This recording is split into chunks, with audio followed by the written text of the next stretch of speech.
Welcome into Picks and Parlays Bettors Edge, Week 14, the most electric game of the century here between the New England Patriots and the Pittsburgh Steelers. Listen, both of these teams relying on backup quarterbacks essentially in this one. They're a mess. The Pittsburgh Steelers, if you were both in the local Pittsburgh media here, no one seems to be on the same page. Najee Harris did not have high praise for Mitch Trubisky.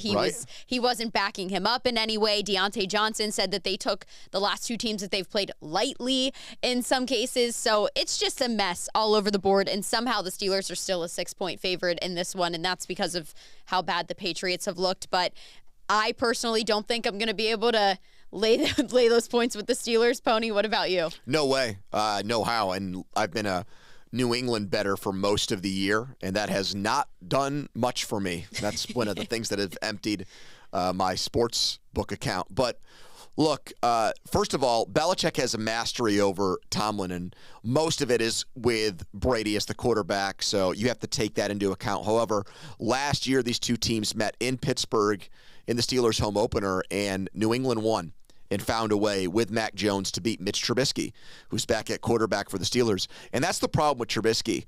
He's got two touchdowns to 3 interceptions as a Steelers quarterback. He does not really make plays. When he does, he usually follows that up with a turnover, and that's been the rub with him. And I think that's the exact wrong quarterback to play New England with.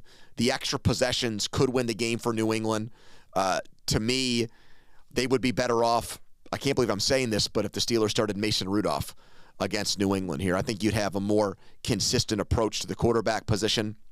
In a game that has one of the lowest totals of the past 20 years, I can't see how you would lay 6 points when you are facing a New England defense that has, held teams under 13 points in their last 3 games? It's going to be a defensive battle. It's going to be a defensive battle for sure. That 30.5 seems crazy, but there's probably an argument to take the under here, especially because Ramondre Stevenson is now out as well for the Patriots, and there's a lot of injuries on the Steelers side. It's like an Iowa game in the Big Ten, Hannah. It's all about like them. Iowa versus Iowa, essentially, in this matchup right now is what it feels like. But yeah, I'm going to take the points with the Patriots in this one. I don't see either team lighting up the scoreboard by any means. I think it could be a field goal battle at times between kickers. Those will be the MVPs in this game. And so in that sense, I don't see this being anything crazy in terms of somebody. If somebody scores a touchdown, I think we're going to be impressed at times. So I don't see either team blowing another one out. It's going to be a slow grinder of a game. It could be pretty miserable to watch here in Pittsburgh on Thursday night. So if you want any more of our best bets, I know Craig has some over on the Picks and Parlays app.